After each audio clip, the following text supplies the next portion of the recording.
Chapter 9 D'Artagnan Shows Himself. As Athos Porthos had foreseen, at the expiration of a half hour, D'Artagnan returned. He had again missed his man, who had disappeared as if by enchantment. D'Artagnan had run sword in hand through all the neighboring streets, but had found nobody resembling the man he sought for. When he came back to the point where, perhaps, he ought to have begun, and that was to knock at the door against which the stranger had leaned. But this proved useless, for though he knocked 10 or 12 times in succession, no one answered, and some of the neighbors, who put their noses out of their window, were brought to their doors by the noise, had assured him that the house, all the openings of which were tightly closed, had not been inhabited for 6 months. While D'Artagnan was running through the streets and knocking at doors, Aramis had joined his companions, so that on returning home D'Artagnan found the reunion complete. "Well," cried the three Musketeers all together on seeing D'Artagnan enter with his brow covered with perspiration and his countenance upset with anger. "Well," cried he, throwing his sword upon the bed, "this man must be the devil in person. He has disappeared like a phantom, like a shade, like a spectre." "Do you believe in apparitions?" asked Athos of Porthos. "I never believe in anything I have not seen, and as I have not seen apparitions, I don't believe in them." "The Bible," said Aramis, "makes our belief in them a law. The ghost of Samuel appeared to Saul, and it is an article of faith that I should be very sorry to see any doubt thrown upon, Porthos. At all events, man or devil, body or shadow, illusion or reality, this man is born for my damnation, for his flight has caused us to miss a glorious affair, gentlemen, an affair by which there were 100 pistoles and perhaps more to be gained." "How is that?" cried Porthos and Aramis in a breath. As to Athos, faithful to a system of reticence, he contained himself with interrogating D'Artagnan by a look. "Planchet," said D'Artagnan to his domestic, who was just then insinuated his head through the half-opened door in order to catch some fragments of the conversation.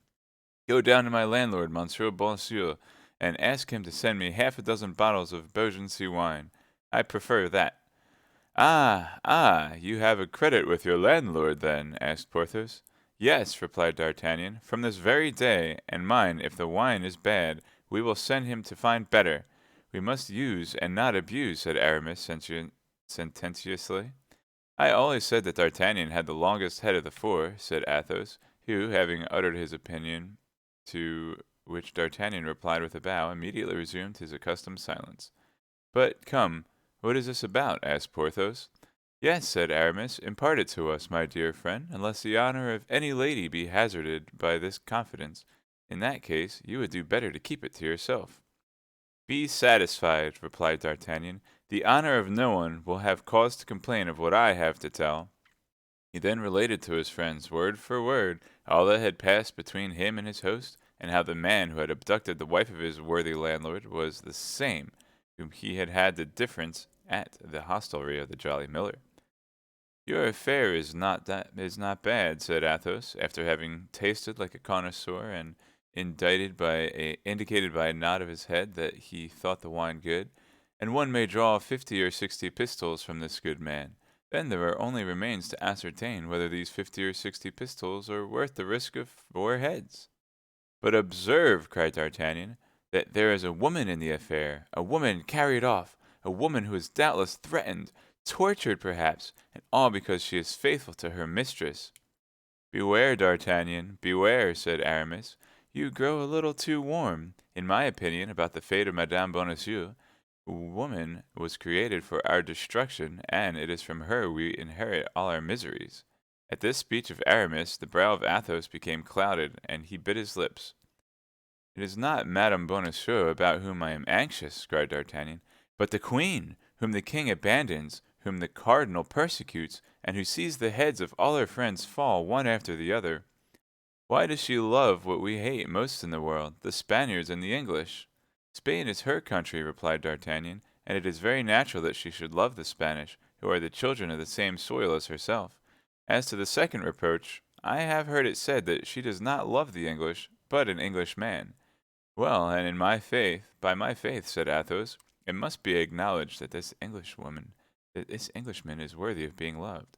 I never saw a man with a nobler air than his." "Without reckoning that he dresses as nobody else can," said Porthos. "I was at the Louvre on the day when he scattered his pearls, and, pardieu, I picked up two that I sold for 10 pistoles each. Do you know him, Aramis?" "As well as you do, gentlemen, for I was among those who seized him in the garden at Amiens, into which Monsieur Potin, the Queen's equerry, introduced me. I was at school at the time, and the adventure appeared to me to be cruel for the king." "Which would not prevent me," said D'Artagnan, "if I knew where the Duke of Buckingham was, from taking him by the hand and conducting him to the Queen, were it only to enrage the cardinal, and if we could find means to play him a sharp turn. I vow that I would voluntarily risk my head in doing it." "And did the mercer," rejoined Athos, "tell you, D'Artagnan, that the Queen thought that Buckingham had been brought over by a forged letter? She is afraid so." "Wait a minute, then," said Aramis. "What for?" demanded Porthos. "Go on while I endeavor to recall circumstances." "And now I am convinced," said D'Artagnan, "that this abduction of the Queen's woman is connected with the events of which we are speaking, and perhaps with the presence of Buckingham in Paris." "The Gascon is full of ideas," said Porthos with admiration. "I like to hear him talk," said Athos. "His dialect amuses me." "Gentlemen," cried Aramis, "listen to this." "Listen to Aramis," said his three friends. "Yesterday I was at the house of a doctor of theology whom I sometimes consult about my studies." Athos smiled. "He resides in a quiet quarter," continued Aramis. "His tastes and his profession require it. Now, at the moment when I left his house—" Here Aramis paused. "Well," cried his auditors, "at the moment you left his house—" Aramis appeared to make a strong inward effort, like a man who, in the full relation of a falsehood, finds himself stopped by some unforeseen obstacle. But the eyes of his three companions were fixed upon him, their ears were wide open, and there were no means of retreat. "This doctor has a niece," continued Aramis. "Ah, he has a niece," interrupted Porthos. "A very respectable lady," said Aramis. The three friends burst into laughter. "Ah, if you laugh, you doubt me," replied Aramis. "You shall know nothing." "We believe like Mohammedans, and are as mute as tombstones," said Athos. "I will continue then," resumed Aramis. "This niece comes sometimes to see her uncle, and by chance was there yesterday at the same time that I was, and it was my duty to offer to conduct her to carriage." "Ah, she has a carriage then, this niece of the doctor?" interrupted Porthos, one of whose faults was a great looseness of tongue. "A nice acquaintance, my friend." "Porthos," replied Aramis, "I have had the occasion to observe to you more than once that you are very indiscreet, and that is injurious to you among the women." "Gentlemen, gentlemen!" cried D'Artagnan, who began to get a glimpse of the result of the adventure. "The thing is serious. Let us try not to jest, if we can. Go on, Aramis, go on." "All at once, a tall, dark gentleman—" "Just like yours, D'Artagnan." "Same, perhaps," said he. "Possibly," continued Aramis, "came toward me, accompanied by 5 or 6 men, who followed about 10 paces behind him. And in the politest tone, 'Monsieur Duc,' said he to me. 'And you, madame,' continued he, addressing the lady on my arm. 'The doctor's niece?' 'Hold your tongue, Porthos,' said Athos. 'You are insupportable.' 'Will you enter this carriage, and that without offering the least resistance, without making the least noise?' 'He took you for Buckingham!' cried D'Artagnan. 'I believe so,' replied Aramis. 'But the lady?' asked Porthos. 'He took her for the queen,' said D'Artagnan. 'Just so,' replied Aramis. 'The Gascon is the devil!' cried Athos. 'Nothing escapes him.' 'The fact is,' said Porthos, 'Aramis is of the same height and something of the same shape with the duke, but it nevertheless appears to me that he the dress of a musketeer.' 'I wore an enormous cloak,' said Aramis. 'In the month of July? The devil!' said Porthos. 'Is the doctor afraid that you may be recognized?' 'I can comprehend that the spy may have been deceived by the person, but the face—' 'I had a large hat,' said Aramis. 'Oh, good Lord!' cried Porthos. 'What precautions for the study of theology!' 'Gentlemen, gentlemen,' said D'Artagnan, 'do not let us lose our time in jesting. Let us separate, and let us seek the mercer's wife. That is the key of the intrigue.'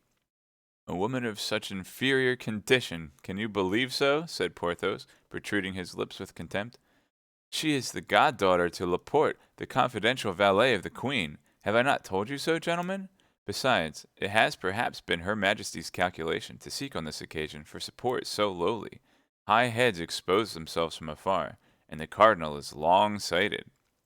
Well, said Porthos, in the first place, make a bargain with the mercer, and a good bargain. That's useless, said D'Artagnan, for I believe if he does not pay us, we shall be well enough paid by another party. At this moment, a sudden noise of footsteps was heard upon the stairs. The door was thrown violently open, and the unfortunate mercer rushed into its chamber in which the council was held. "Save me, gentlemen! For the love of heaven, save me!" cried he. "There are 4 men come to arrest me! Save me! Save me!" Porthos and Aramis arose. "A moment!" cried D'Artagnan, making them a sign to replace in the scabbard their half-drawn swords. "It is not courage that is needed. It is prudence." "And yet," cried Porthos, "we will not leave—" "You will leave D'Artagnan to act as he thinks proper," said Athos. "He has, I repeat, the longest head of the 4, and for my part I declare that I will obey him. Do as you think best, D'Artagnan." At this moment the 4 guards appeared at the door of the antechamber, but seeing 4 Musketeers standing and their swords by their sides, they hesitated about going farther. "Come in, gentlemen, come in," cried D'Artagnan. "Card? Oh, my goodness. Come in, gentlemen, come in," called D'Artagnan. "You are here in my apartment, and we are all faithful servants of the king and cardinal." "Then, gentlemen, you will not oppose our executing the orders we have received?" asked one who appeared to be the leader of the party. "On the contrary, gentlemen, we would assist you if it were necessary." "What does he say?" grumbled Porthos. "You are a simpleton," said Athos. "Silence." "But you promised me," whispered the poor mercer. "We can only save you by being free ourselves," replied D'Artagnan, in a rapid, low tone, "and if we appear inclined to defend you, they will arrest us with you." "It seems, nevertheless—" "Come, gentlemen, come," said D'Artagnan aloud. "I have no motive for defending Monsieur. I saw him today for the first time, and he can tell you on what occasion. He came to demand the rent of my lodging. Is that not true, Monsieur Bonacieux? Answer!" "That is the very truth," cried the mercer. "But Monsieur does not tell you. Silence, with respect to me, silence, with respect to my friends, silence about the queen above all, or you will ruin everybody without saving yourself. Come, come, gentlemen, remove the fellow." And D'Artagnan pushed the half-stupefied mercer among the guards, saying to him, "You are a shabby old fellow, my dear. You come to demand money of me, of a musketeer, to prison with him. Gentlemen, once more, take him to prison, and keep him under key as long as possible. That will give me time to pay him." The heck? The officers were full of thanks and took away their prey. As they were going down, D'Artagnan laid his hand on the shoulder of their leader. "May I not drink to your health, and you to mine?" said D'Artagnan, filling 2 glasses with the Beaugency wine, which he had obtained from the liberality of Monsieur Bonacieux. "That will do me great honor," said the leader of the posse, "and I accept thankfully." "Then to yours, monsieur. What is your name?" "Boisrenard." "Monsieur Boisrenard." "To yours, my gentleman. What is your name in your turn, if you please?" "D'Artagnan." "To yours, monsieur. And above all others," cried D'Artagnan, as if carried away by his enthusiasm, "to that of the king and the cardinal." The leader of the posse would perhaps have doubted the sincerity of D'Artagnan if the wine had been bad, but the wine was good, and he was convinced. "What diabolical villainy you have performed here," said Porthos, when the officer had rejoined his companions and the 4 friends found themselves alone. "Shame, shame, for 4 musketeers to allow an unfortunate fellow who cried for help to be arrested in their midst, and a gentleman to hobnob with his bailiff." "Porthos," cried Aramis, "Athos has already told you that you are a simpleton. I am quite of his opinion. D'Artagnan, you are a great man, and when you occupy Monsieur de Tréville's place, I will come and ask your influence to secure me an abbey." "Well, I am in a maze," said Porthos. "Do you approve of what D'Artagnan has done?" "Parbleu! Indeed I do," said Athos. "I not only approve of what he has done, but I congratulate him upon it. And now, gentlemen," said D'Artagnan, without stopping to explain his conduct to Porthos, "all for one, one for all. That is our motto, is it not?" "And yet," said Porthos. "Hold your tongue and hold out your hand and swear," cried Athos and Aramis at once. Overcome by example, grumbling to himself, nevertheless, Porthos stretched out his hand, and the four friends repeated with one voice the formula dictated by D'Artagnan. All for one for all. That's well, now let us everyone retire to his own home, said D'Artagnan, as if he had done nothing but command all his life. And attention, for from this moment we are at a feud with the cardinal.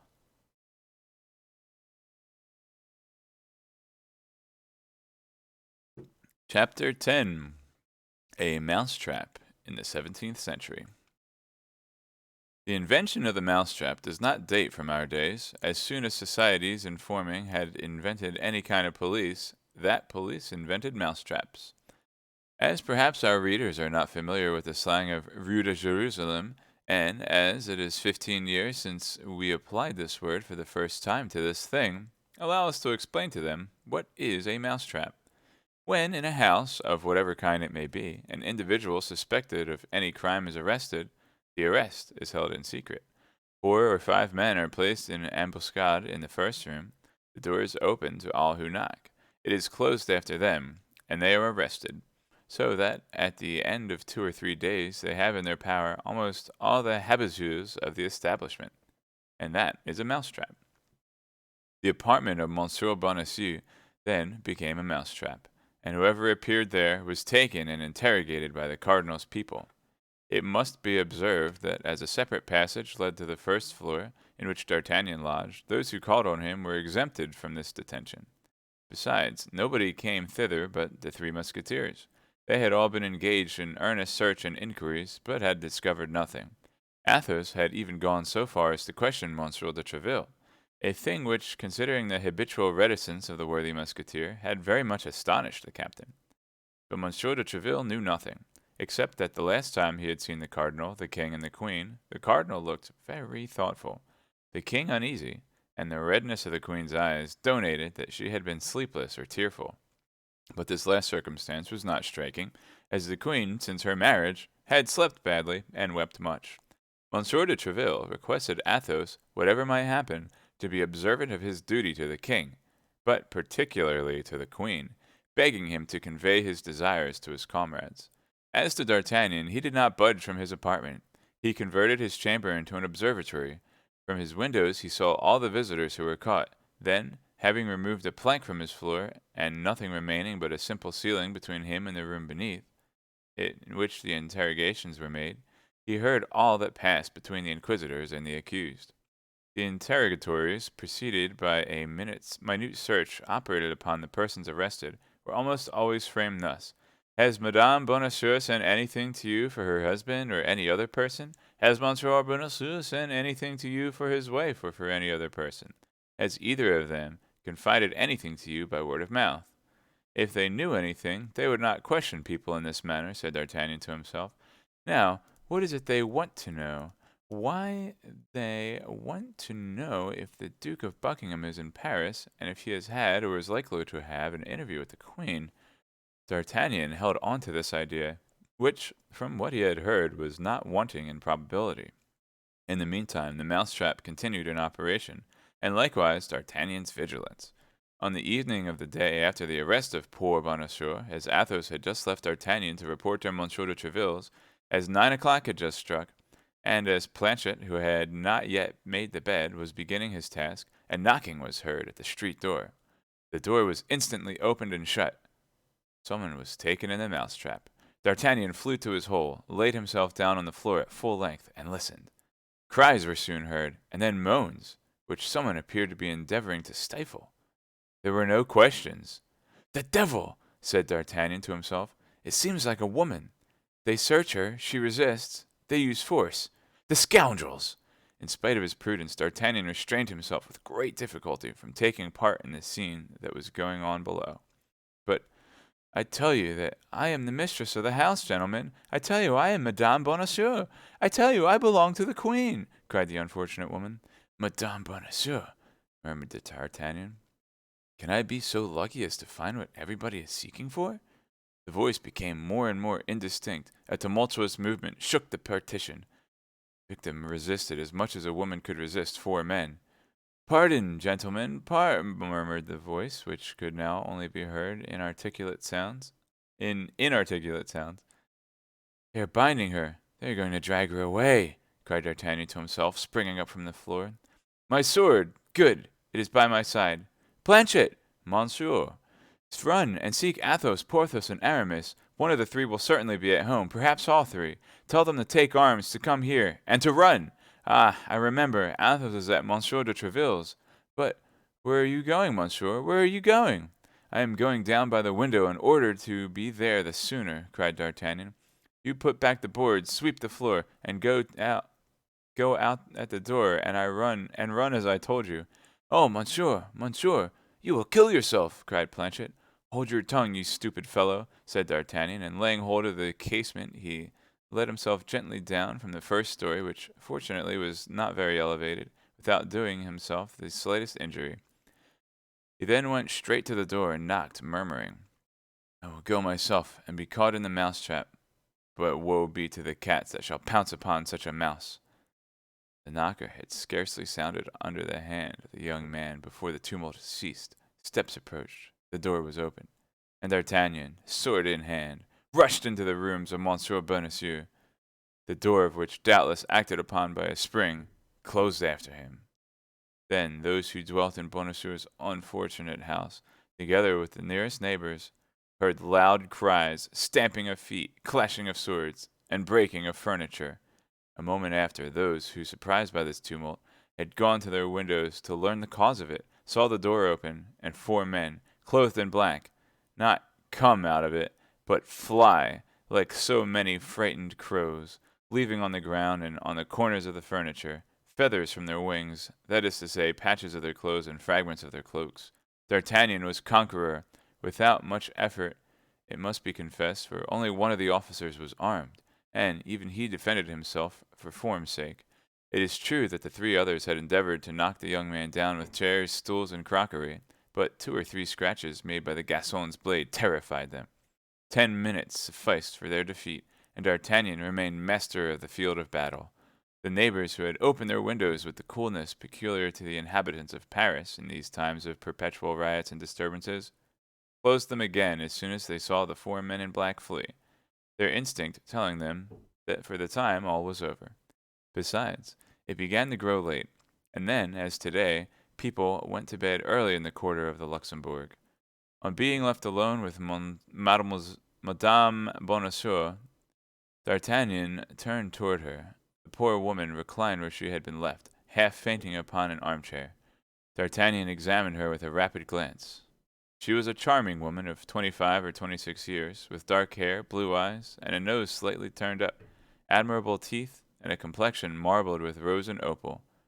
There, however, ended the signs which might have confounded her with a lady of rank. The hands were white, but without delicacy. The feet did not bespeak the woman of quality. Happily, D'Artagnan was not yet acquainted with such niceties.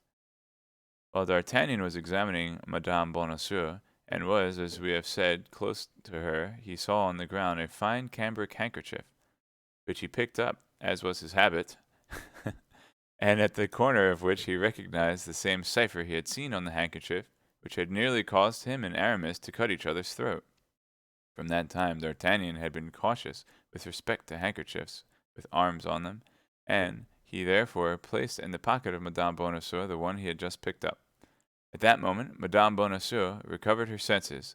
She opened her eyes, looked around her with terror, saw that the apartment was empty, and that she was alone with her liberator. She extended her hands to him with a smile. Madame Bonacieux had the sweetest smile in the world. "Ah, monsieur," she said, "you have saved me. Permit me to thank you." "Madame," said D'Artagnan, "I have only done what every gentleman would have done in my place. You owe me no thanks." "Oh yes, monsieur, oh yes, and I hope to prove to you that you have not served an ingrate. But what could these men, whom I at first took for robbers, want with me? And why is Monsieur Bonacieux not here?" "Madame, those men were more dangerous than any robbers could have been, for they are the agents of the cardinal. And as to your husband, Monsieur Bonacieux, he is not here because he was yesterday evening conducted to the Bastille." "My husband in the Bastille!" cried Madame Bonacieux. "Oh, my God, what has he done? Poor dear man, he is innocence itself!"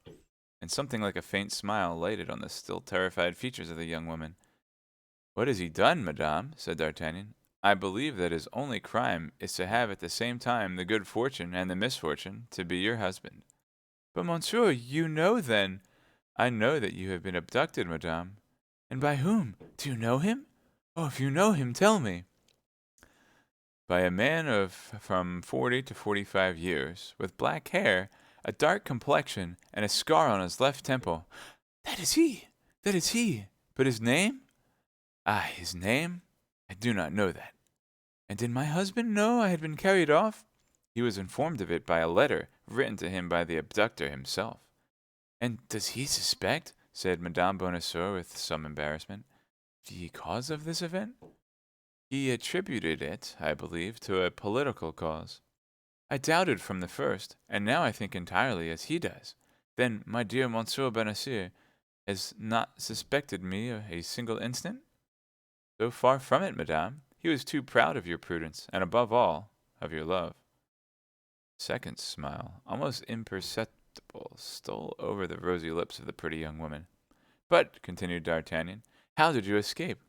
I took advantage of a moment when they left me alone, and as I had known since morning the reason of my abduction, with the help of the sheets, I let myself down from the window. Then, as I believed my husband would be at home, I hastened hither. To place yourself under his protection? Oh, no, poor dear man. I know very well that he was incapable of defending me, but as he could serve us in other ways, I wished to inform him. Of what? Oh, that is not my secret. I must therefore not tell you. Besides, said D'Artagnan, pardon me, madame, if, guardsman as I am, I remind you of prudence. Besides, I believe we are not here in a very proper place for imparting confidences. The men I have put to flight will return reinforced. If they find us here, we are lost. I have sent for 3 of my friends, but who knows whether they are at home? Yes, yes, you are right, cried the affrighted Madame Bonacieux. Let us fly, let us save ourselves. This lady is super suspicious. At these words she passed her arm under that of D'Artagnan and urged him forward eagerly. But whither shall we fly? Whither escape? Let us first withdraw from this house. Afterward we shall see. The young woman and the young man, without taking the trouble to shut the door after them, descended the Rue de Fossier rapidly, turned into the Rue de Fosse Monsieur le Prince, and did not stop till they came to the Place Saint Sulpice. And now, what are we to do? And where do you wish me to conduct you? Asked D'Artagnan. I am quite at a loss how to answer you, I admit, said Madame Bonacieux.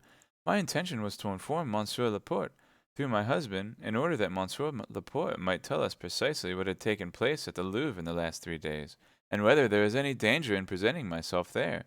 But I, said D'Artagnan, can go and inform Monsieur Laporte.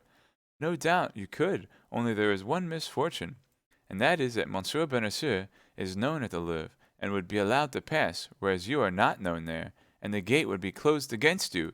Ah, bah, said D'Artagnan. You have at some wicket of the Louvre a concierge who is devoted to you, and who, thanks to a password, would— Madame Bonacieux looked earnestly at the young man. And if I give you this password, said she, would you forget it as soon as you used it? By my honor, by the faith of a gentleman, said D'Artagnan with an accent so truthful that no one could mistake it. Then I believe you. You appear to be a brave young man. Besides, your fortune may perhaps be the result of your devotedness. I will do, without a promise and voluntarily, all that I can do to serve the king, and be agreeable to the queen. Dispose of me, then, as a friend. But where shall I go meanwhile? Is there nobody from whose house Monsieur Laporte can come and fetch you? No, I can trust nobody. Stop, said D'Artagnan. We are near Athos's door. Yes, here it is. Who is Athos?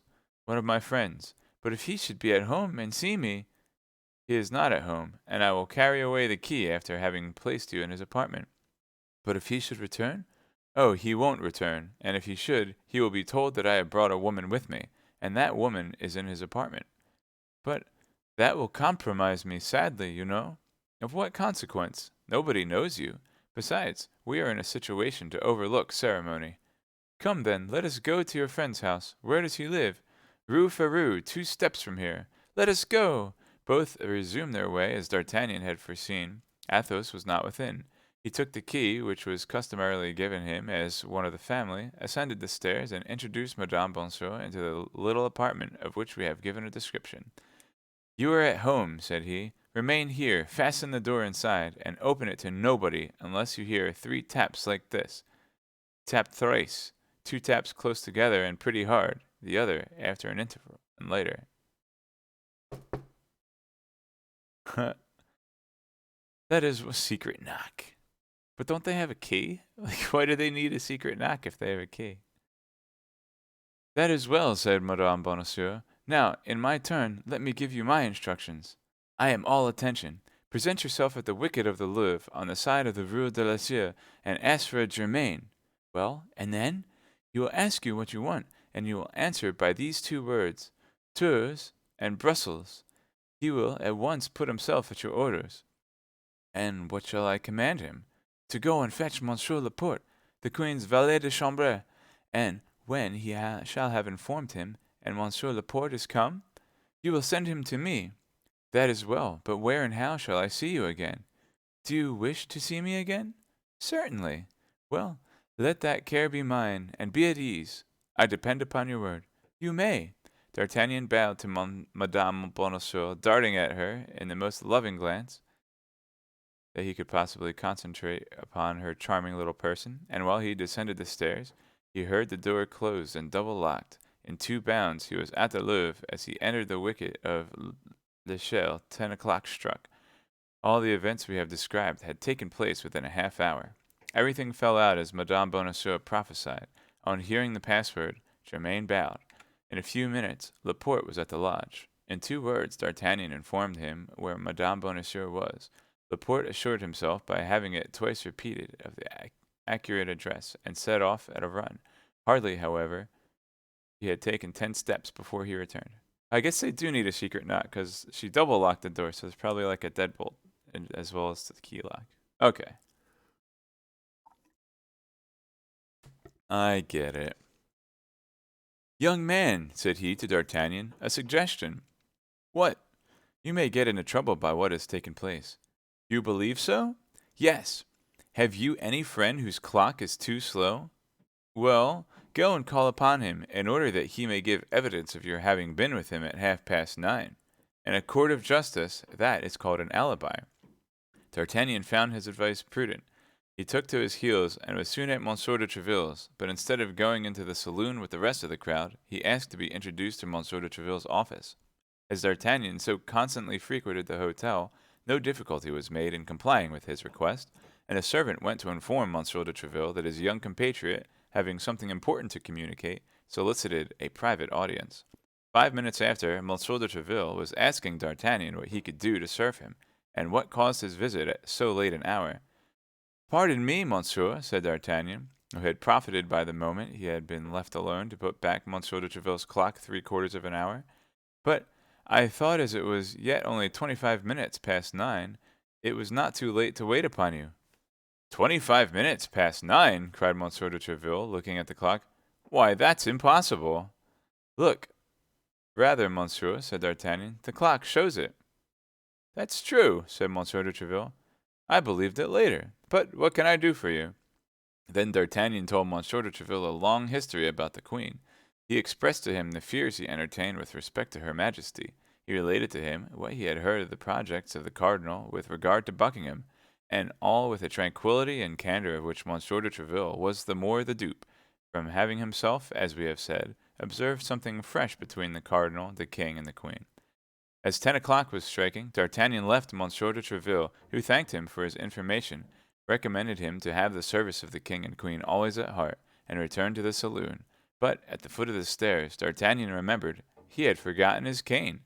He consequently sprang up again, re-entered the office with a turn of his finger, set the clock right again, and it might not be perceived the next day that it had been put wrong.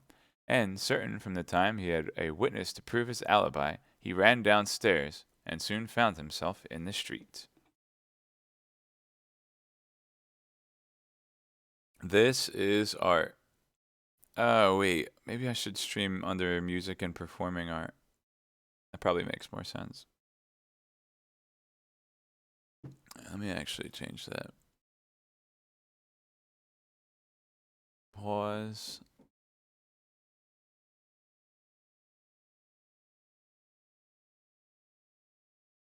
Probably makes more sense. IRL creative. Back when art and music were like the same heading and everything. Okay. How you doing today, Lamgwin?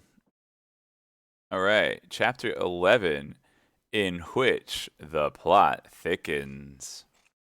His visit to Monsieur de Treville being paid, the pensive D'Artagnan took the longest way homeward. On what was D'Artagnan thinking, that he strayed thus from his path, gazing at the stars of heaven, and sometimes sighing, sometimes smiling? He was thinking of Madame Bonacieux. For an apprentice musketeer, the young woman was almost an ideal of love.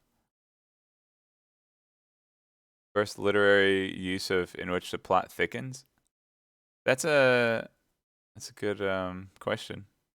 Probably look up the history of the term. I could see it being a Shakespearean saying as well. Pretty, mysterious, initiated in almost all the secrets of the court, which reflected such a charming gravity over her pleasing features. It might be surmised that she was not wholly unmoved, and this is an irresistible charm to novices in love.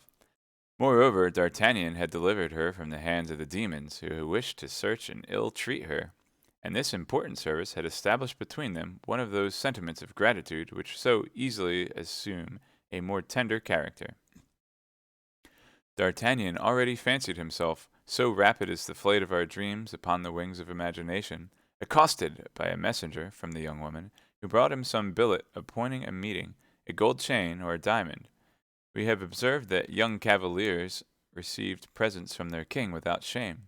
Let us add that in these times of lax morality they had no more delicacy with respect to the mistresses, and that the latter almost always left them valuable and durable remembrances, as if they essayed to conquer the fragility of their sentiments by the solidity of their gifts. Without a blush, men made their way in the world by means of women blushing. Such as were only beautiful Such as were only beautiful gave their beauty, whence, without doubt, comes the proverb, the most beautiful girl in the world can only give what she has.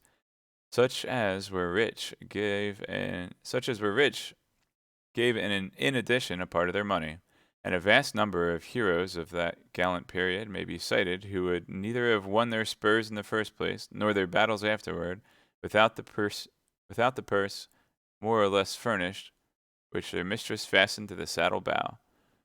D'Artagnan owned nothing. Provincial diffidence, that slight varnish, the ephemeral flower, that down of the peach had evaporated to the winds through the little orthodox counsels which the three musketeers gave their friend. D'Artagnan, following the strange custom of the times, considered himself at Paris, as on a campaign, neither more nor less than if he had been in Flanders. Spain yonder, woman here, in each there was an enemy to contend with, and contributions to be levied. But we must say at the present moment, D'Artagnan was ruled by a feeling much more noble and disinterested. The mercer had said that he was rich. The young man might easily guess that, with so weak a man as Monsieur Bonacieux, an interest was almost foreign to his commencement of love, which had been consequence of it. We say almost, for the idea that a young, handsome, kind of, and witty woman is at the same time rich takes nothing from the beginning of love, but, on the contrary, strengthens it. There are in affluence a crowd of aristocratic cares and caprices which are highly becoming to beauty. A fine and white stocking, a silken robe, a lace kerchief, a pretty slipper on the foot, a tasty ribbon on the head do not make an ugly woman pretty, but they make a pretty woman beautiful. Without reckoning the hands, which gain by all this, the hands among women particularly, to be beautiful, must be idle. Then D'Artagnan, as the reader, from whom we have not concealed the state of his fortune, very well knows. D'Artagnan was not a millionaire. He hoped to become one some day, but the time which in his own mind he fixed upon for this happy change was still far distant. In the meanwhile, how disheartening to see the woman one loves long for those thousands of nothings which constitute a woman's happiness, and be unable to give her those thousands of nothings. At least, when the woman is rich and the lover is not, that which he cannot offer she offers to herself. And although it is generally with her husband's money that she procures herself this indulgence, the gratitude for it seldom reverts to him. Then D'Artagnan, it's a little misogynistic, not gonna lie. Then D'Artagnan, disposed to be, it's from a different time. I don't know. Maybe it was like actually like that back then. It's so weird. Then D'Artagnan, disposed to become the most tender of lovers, was at the same time a very devoted friend. In the midst of his amorous projects for the mercer's wife, he did not forget his friends. Pros before you know what. The pretty Madame Bonacieux was just the woman to walk with in the plain Saint Denis, or to the fair Saint Germain, in company with Athos, Porthos, and Aramis, to whom D'Artagnan had often remarked this. Then one could enjoy charming little dinners, where one touches on one side the hand of a friend, and on the other the foot of a mistress. Besides, on pressing occasions, in extreme difficulties, D'Artagnan would become the preserver of his friends, and Monsieur Bonacieux, whom D'Artagnan had pushed into the hands of the officers, denying him aloud, although he had promised in a whisper to save him. We are compelled to admit to our readers that D'Artagnan thought nothing about him in any way, or that if he did think of him, it was only to say to himself that he was very well where he was, wherever it might be. Love is the most selfish of all the passions. Let our readers reassure themselves. If D'Artagnan forgets his host, or appears to forget him under the pretense of not knowing where he has been carried, we will not forget him, and we know where he is. But, for the moment, let us do as did the amorous Gascon. We will see after the worthy mercer later. D'Artagnan, reflecting on his future amours, addressing himself to the beautiful night, and smiling at the stars, ascended the Rue Cherie Midi, or Chase Midi, as it was then called. Sure. As he found himself in the quarter in which Aramis lived, he took it into his head to pay his friend a visit in order to explain the motives which had led him to send Planchet with a request that he would come instantly to the mousetrap. Now, if Aramis had been at home when Planchet came to his abode, he had doubtless hastened to the Rue des Fossoyeurs, and finding nobody there but his other two companions perhaps, they would not be able to conceive what all this meant. This mystery required an explanation. At least, so D'Artagnan declared to himself. He likewise thought this was an opportunity for talking about pretty little Madame Bonacieux, of whom his head, if not his heart, was already full. We must never look for discretion in first love. First love is accompanied by such excessive joy that, unless the joy be allowed to overflow, it will stifle you. Paris, for 2 hours past, had been dark, and seemed a desert. 11 o'clock sounded from all the clocks of Faubourg Saint-Germain, and it was a delightful weather. D'Artagnan was passing along a lane in the spot where the Rue d'Assas is now situated, breathing the balmy emanations which were borne upon the wind from the Rue de Vaugirard, and which arose from the gardens refreshed by the dews of evening and the breeze of night. From a distance resounded, deadened, however, by good shutters, the song of the tipplers enjoying themselves in the cabarets scattered along the plain. Arrived at the end of the lane, D'Artagnan turned to the left.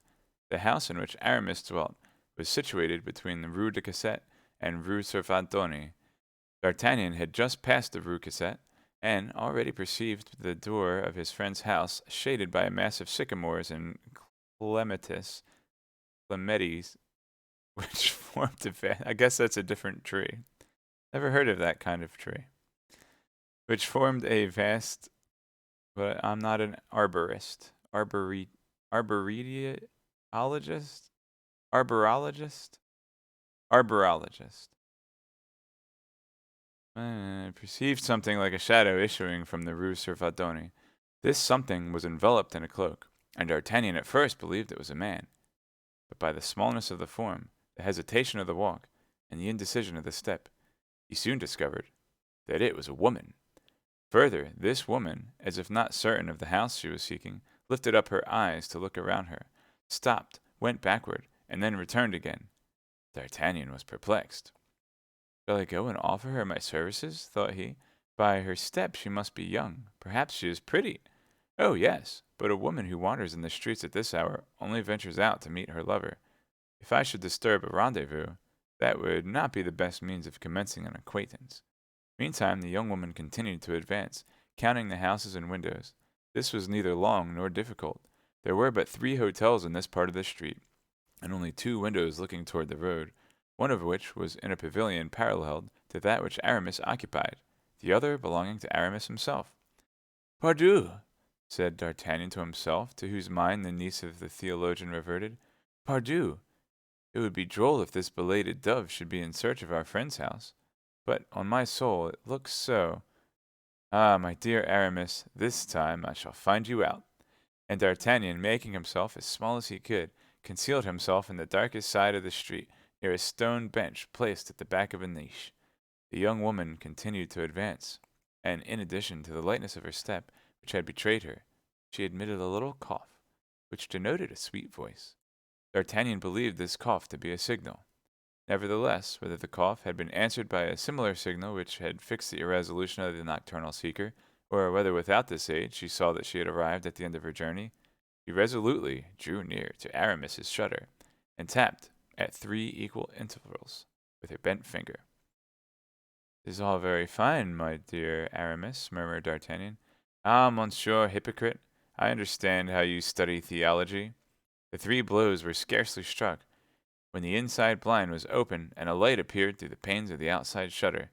"Ah, ah," said the listener, "not through the doors, but through windows.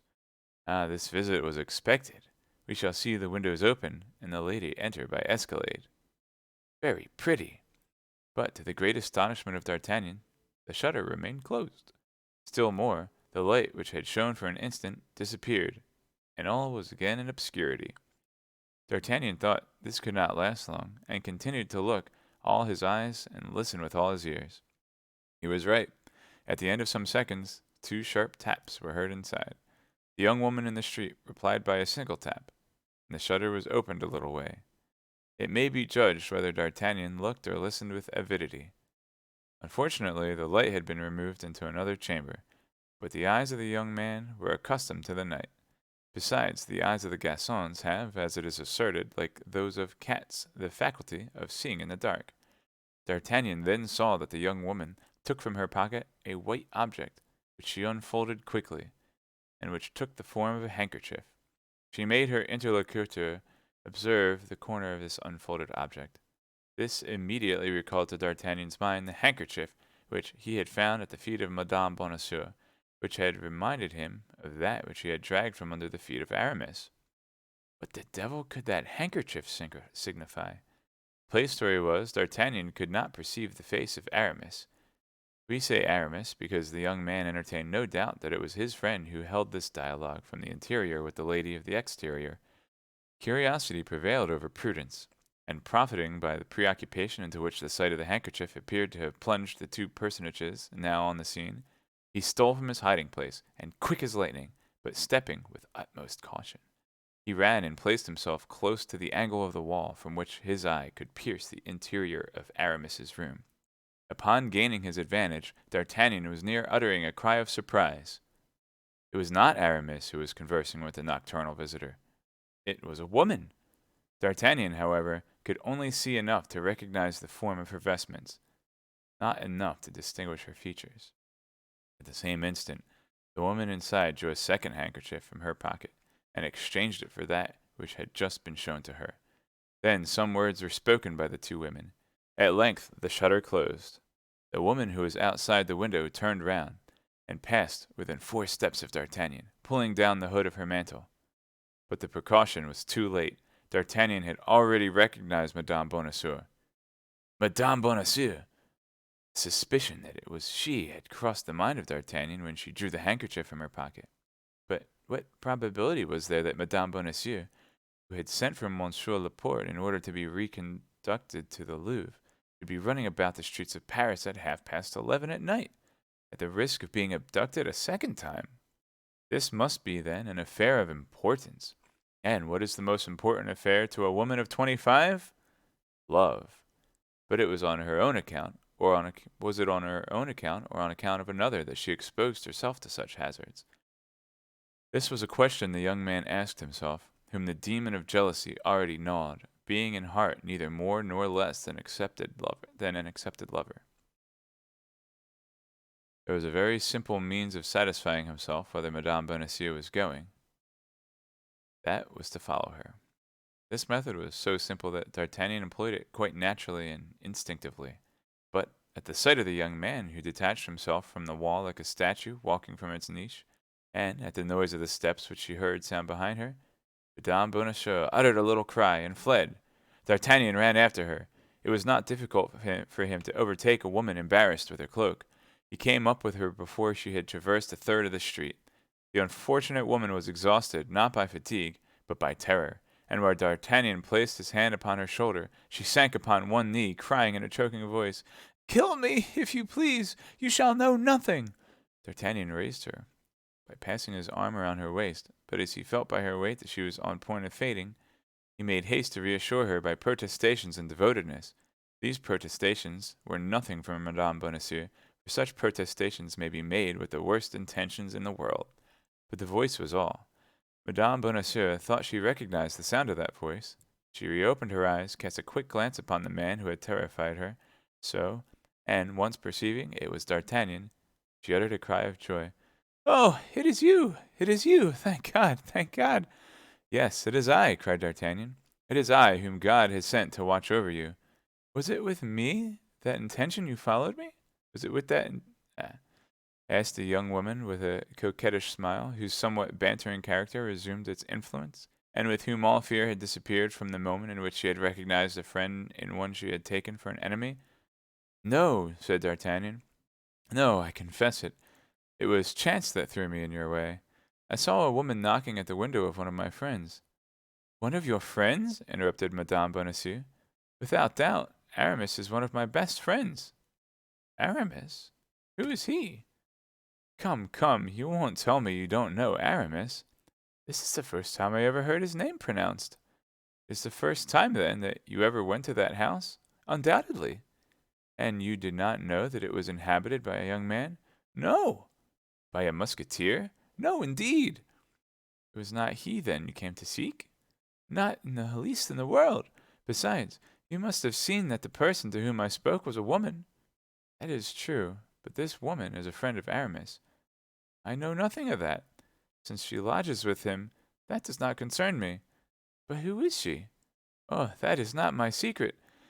"My dear Madame Bonacieux, you are charming, but at the same time you are one of the most mysterious women." "Do I lose by that?" "No.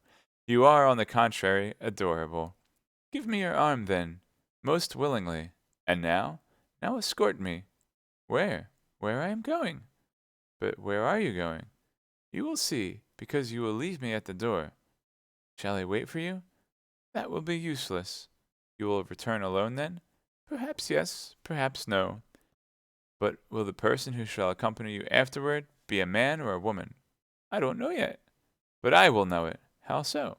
"I will wait until you come out." "In that case, adieu." "Why so?" "I do not want you." "But you have claimed the aid of a gentleman, not the watchfulness of a spy." "The word is rather hard." "How are they called who follow others in spite of them?" "They are indiscreet." "The world is too mild." "Well, madame, I perceive I must do as you wish." "Why did you deprive yourself of the merit of doing so at once?" "Is there no merit in repentance?" "And do you really repent?" "I know nothing about it myself, but what I know is that I promise to do all you wish if you allow me to accompany you where you are going." "And you will leave me then?" "Yes." "Without waiting for my coming out again?" "Yes." "Word of honor?" "By the faith of a gentleman. Take my arm and let's go." D'Artagnan offered his arm to Madame Bonacieux, who willingly took it, half laughing, half trembling, and both gained the top of Rue de la Harpe. Arriving there, the young woman seemed to hesitate, as she had before done in the Rue Vaugirard. She seemed, however, by certain signs, to recognize a door, and, approaching that door, "And now, monsieur," said she, "it is here I have business. 1,000 thanks for your honorable company, which has saved me from all the dangers to which alone I was exposed. But the moment is come to keep your word. I have reached my destination." "And you will have nothing to fear on your return?" "I shall have nothing to fear but robbers." "And that is nothing?" "What could they take from me? I have not a penny about me." "You forget that the beautiful handkerchief with the coat of arms." "Which?" "That which I found at your feet and replaced in your pocket." "Hold your tongue, imprudent man! Do you wish to destroy me?" "You see very plainly that there is still danger for you." since a single word makes you tremble, and you confess that if that word were heard, you would be ruined. Come, come, madame, cried D'Artagnan, seizing her hands and surveying her with an ardent glance. Come, be more generous. Confide in me. Have you not read in my eyes that there is nothing but devotion and sympathy in my heart? Yes, replied Madame Bonacieux. Therefore, ask my own secrets, and I will reveal them to you. But those of others, that is quite another thing. Very well, said D'Artagnan. I shall discover them, as these secrets may have an influence over your life. These secrets must become mine. Beware of what you do, cried the young woman in a manner so serious as to make D'Artagnan start in spite of himself. Oh, meddle in nothing which concerns me. Do not seek to assist me in that which I am accomplishing. This, I ask you, in the name of the interest with which I inspire you, in the name of the servants you have rendered me, and which I shall never forget while I have life. Rather, place faith in what I tell you. Have no more concern about me. I exist no longer for you, and, more than that, if you had never seen me, must Aramis do as much as I, madame? Said D'Artagnan, deeply piqued. This is a second or third time, monsieur, that you have repeated that name, and yet I have told you that I do not know him. You do not know the man at whose shutter you have just knocked? Indeed, madame, you believe me too credulous. Confess that is for the sake of making me talk that you invent this story and create this personage. I invent nothing, madame. I create nothing. I only speak the exact truth. And you say that one of your friends lives in that house? I say so, and I repeat it for the third time. That house is one inhabited by my friend, and that friend is Aramis. All this will be cleared up at a later period, murmured the young woman. No, monsieur, be silent. If you could see my heart, said D'Artagnan, you would there read so much curiosity that you would pity me, and so much love that you would instantly satisfy my curiosity. We have nothing to fear from those who love us. You speak very suddenly of love, monsieur, said the young woman, shaking her head. That is because love has come suddenly upon me, and for the first time, and because I am only 20. The young woman looked at him furtively. Listen, I am already upon the scent, resumed D'Artagnan. About 3 months ago I was near having a duel with Aramis concerning a handkerchief resembling the one you showed to the woman in this house, or a handkerchief marked in the same manner, I am sure. Monsieur, said the young woman, you weary me very much, I assure you, with your questions. But you, madame, prudent as you are, think if you were to be arrested with that handkerchief, and that handkerchief were to be seized, would you not be compromised? In what way? The initials are only mine, C.B., Constance Bonacieux, or Camille de Bois Tracy. Silence, monsieur! Once again, silence! Ah, since the dangers I incur on my own account cannot stop you, think of those you may yourself run. Me? Yes, there is a peril of imprisonment, risk of life in knowing me. Then I will not leave you. Monsieur, said the young woman, supplicating him and clasping her hands together, Monsieur, in the name of heaven, by the honor of a soldier, by the courtesy of a gentleman, depart. There, midnight sounds. That is the hour when I am expected. Madame, said the young man, bowing, I can refuse nothing asked of me thus. Be content. I will depart. But you will not follow me. You will not watch me? I will return home instantly. Ah, I was quite sure you were a good and brave young man, said Madame Bonacieux, holding out her hand to him and placing the other upon the knocker of the little door, almost hidden in the wall. D'Artagnan seized the hand held out to him and kissed it ardently. Ah, I wish I had never seen you, cried D'Artagnan with that ingenious roughness which women often prefer to the affectations of politeness, because it betrays the depths of the thought and proves that feeling prevails over reason. Well, resumed Madame Bonacieux in a voice almost caressing and pressing the hand of D'Artagnan, who had not relinquished hers. Well, I will not say as much as you do. What is lost for today may not be lost forever. Who knows? When I shall be at liberty, that I may not satisfy your curiosity. And will you make the same promise to my love? Cried D'Artagnan, beside himself with joy. Oh, as to that, I do not engage myself. That depends upon the sentiments with which you may inspire me. Then today, madame. Oh, today I am no further than gratitude. Ah, you are too charming, said D'Artagnan sorrowfully, and you abuse my love. No, I use your generosity, that's all. But be of good cheer. With certain people, everything comes round. Oh, you render me the happiest of men. Do not forget this evening. Do not forget that promise. Be satisfied. In the proper time and place, I will remember everything. Now then, go, go, in the name of heaven. I was expected at sharp midnight, and I am late. By 5 minutes. Yes, but in certain circumstances, 5 minutes are 5 ages. When one loves. Well, and who told you that I had an affair with a lover? That I had no affair with a lover? It is a man, then, who expects you, cried D'Artagnan. A man! The discussion is going to begin again, said Madame Bonacieux, with a half smile, which was not exempt from a tinge of impatience. No, no. I go. I depart. I believe in you, and I would have all the merit of my devotion, even if that devotion were stupidity. Adieu, madame, adieu. And as if he only felt strength to detach himself by a violent effort from the hand he held, he sprang away, running, while Madame Bonacieux knocked at the shutter 3 light and regular taps. When he had gained the angle of the street, he turned. The door had been opened and shut again. The mercer's pretty wife had disappeared. D'Artagnan pursued his way. He had given his word not to watch Madame Bonacieux, and if his life had depended upon the spot to which she was going, or upon the person who should accompany her, D'Artagnan would have returned home, since he had so promised. 5 minutes later, he was in the Rue des Fossés.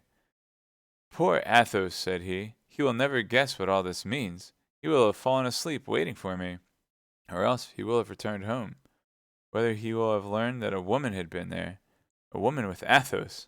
After all, continued D'Artagnan, there was certainly one with Aramis. All this is very strange, and I am curious to know how it will end. Badly, monsieur, badly, replied a voice, which the young man recognized as that of Planchet. For soliloquizing aloud, as very preoccupied people do, he had entered the alley, at the end of which were the stairs which led to his chamber. How badly? What do you mean by that, you idiot? Asked D'Artagnan. What has happened? All sorts of misfortunes. What? In the first place, Monsieur Athos is arrested. Arrested? Athos arrested? What for? He was found in your lodging. They took him for you. And by whom was he arrested?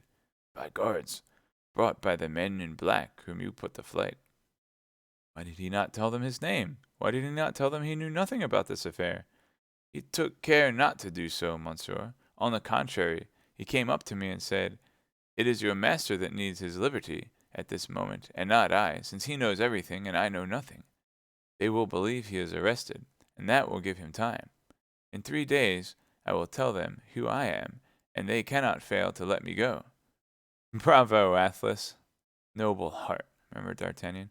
I know him well there. And what did the officers do? 4 conveyed him away, I don't know where, to the Bastille or Fort l'Evêque. 2 remained with the men in black, who rummaged every place and took all the papers. The last 2 mounted guard at the door during this examination. Then, when all was over, they went away, leaving the house empty and exposed. And Porthos and Aramis? I could not find them. They did not come. But they may come any moment. You left word that I awaited them? Yes, monsieur. Well, don't budge then. If they come, tell them what has happened. Let them wait for me at Pomme de Pin. Here it would be dangerous. The house may be watched. I will run to Monsieur de Treville to tell them all this, and will meet them there. Very well, monsieur, said Planchet. But you will remain? You are not afraid, said D'Artagnan, coming back to recommend courage to his lackey. Be easy, monsieur, said Planchet. You do not know me yet. I am brave when I set about it. It is all in beginning. Besides, I am a Picard. Then it is understood, said D'Artagnan. You would rather be killed than desert your post? Yes, monsieur, and there is nothing I would do to prove to monsieur that I am attached to him. Good, said D'Artagnan to himself. It appears that the method I have adopted with this boy is decidedly the best. I shall use it again upon occasion. And with all the swiftness of his legs, already a little fatigued, however, with the perambulations of the day, D'Artagnan directed his course toward Monsieur de Treville's. Monsieur de Treville was not at his hotel. His company was on guard at the Louvre. He was at the Louvre with his company. It was necessary to reach Monsieur de Treville. It was important that he should be informed of what was passing. D'Artagnan resolved to try and enter the Louvre. His costume of guardsmen in the company of Monsieur Dessessart ought to be his passport. He therefore went down the Rue de Petit Augustins and came to the quay in order to take the new bridge. He had at first an idea of crossing by the ferry, but on gaining the riverside he had mechanically put his hand into his pocket and perceived that he had not wherewithal to pay his passage. As he gained the top of the Rue Gonguard, he saw two persons coming out of the Rue Dauphin, whose appearance very much struck him. On the two persons who composed this group, one was a man and the other a woman. The woman had the outline of Madame Bonacieux. The man resembled Aramis so much as to be mistaken for him. Oh man, it could be the Duke or whatever. Or, heck's that guy? The guy that they thought Aramis was at the doctor's niece's house. Besides, the woman wore that black mantle which D'Artagnan could still see outlined on the shutter of Rue de Vanguard, and on the door of the Rue de la Harpe. Still further, the man wore the uniform of a musketeer. The woman's hood was pulled down, and the man held a handkerchief to his face. Both, as this double precaution indicated, had an interest in not being recognized. They took the bridge. That was D'Artagnan's road as he was going to the Louvre. D'Artagnan followed them. "What's up, pink and orange and gold? How you doing today?" He had not gone 20 steps before he became convinced that the woman was really Madame Bonacieux, and that the man was Aramis. He felt at that instant all the suspicions of jealousy agitating his heart. He felt himself doubly betrayed, by his friend and by her whom he already loved like a mistress. Madame Bonacieux had declared to him by all the gods that she did not know Aramis, and a quarter of an hour after, having made his assertion, he found her hanging on the arm of Aramis. D'Artagnan did not reflect that he had only known the mercer's pretty wife for 3 hours, that she owed him nothing but a little gratitude for having delivered her from the men in black, who wished to carry her off, and that she had promised him nothing. He considered himself an outraged, betrayed, and ridiculed lover. Blood and anger mounted to his face. He was resolved to unravel the mystery. The young man and young woman perceived they were watched, and redoubled their speed. D'Artagnan determined upon his course. He passed them, then returned so as to meet them exactly before the Samaritaine, which was illuminated by a lamp which threw its light over all that part of the bridge. D'Artagnan stopped before them, and they stopped before him. "What do you want, monsieur?" demanded the Musketeer, recoiling a step, with a foreign accent which proved to D'Artagnan that he was deceived in one of his conjectures. "It is not Aramis," cried he. "No, monsieur, it is not Aramis, and by your exclamation I perceive you have mistaken me for another, and pardon you." "You pardon me?" cried D'Artagnan. "Yes," replied the stranger. "Allow me, then, to pass on, since it is not with me whom you have anything to do." "You are right, monsieur. It is not with you that I have anything to do. It is with Madame." "With Madame? You do not know her," replied the stranger. "You are deceived, monsieur. I know her very well." "Ah," said Madame Bonacieux, in a tone of reproach. "Ah, monsieur, I had your promise as a soldier and your word as a gentleman. I hope to be able to rely upon that." "And I, madame," said D'Artagnan, embarrassed. "You promised me—" "Take my arm, madame," said the stranger, "and let us continue our way." D'Artagnan, however, stupefied, cast down, annihilated by all that happened, stood with crossed arms before the Musketeer and Monsieur Bonacieux. The Musketeer advanced 2 steps, and pushed D'Artagnan aside with his hand. D'Artagnan made a spring backward and drew his sword. At the same time, and with the rapidity of lightning, the stranger drew his. "In the name of heaven, my lord!" cried Madame Bonacieux, throwing herself between the combatants and seizing the swords with her hands. "My lord!" cried D'Artagnan, enlightened by a sudden idea. "My lord, pardon me, monsieur, but you are not—" "My lord, the Duke of Buckingham," said Madame Bonacieux, in an undertone, "and now you may ruin us all." "My lord, madame, I ask 100 pardons. But I love her, my lord, and was jealous. You know what it is to love, my lord. Pardon me, and then tell me how I can risk my life to serve your grace." "You are a brave young man," said Buckingham, holding out his hand to D'Artagnan, who pressed it respectfully. "You offer me your services. With the same frankness I accept them. Follow us, at a distance of 20 paces, as far as the Louvre, and if anyone watches us, slay him." D'Artagnan placed his naked sword under his arm, allowed the Duke and Madame Bonacieux to take 20 steps ahead, and then followed them, ready to execute the instructions of the noble and elegant minister of Charles I. Fortunately, He had no opportunity to give the Duke this proof of his devotion, and the young woman and the handsome musketeer entered the Louvre by the wicket of Echelle without any interference. As for D'Artagnan, he immediately repaired to the cabaret of the Pomme de Pin, where he found Porthos and Aramis awaiting him. Without giving them any explanation of the alarm and inconvenience he had caused them, he told them that he had terminated the affair alone, in which he had for a moment believed he should need their assistance. Meanwhile, what? You're not gonna? But your friend was arrested and you forgot? Oh my gosh, this kid. Meanwhile, carried away as we are by our narrative, we must leave our three friends to themselves and follow the Duke of Buckingham and his guide through the labyrinths of the Louvre. Oh, we're actually gonna get some focus on not D'Artagnan.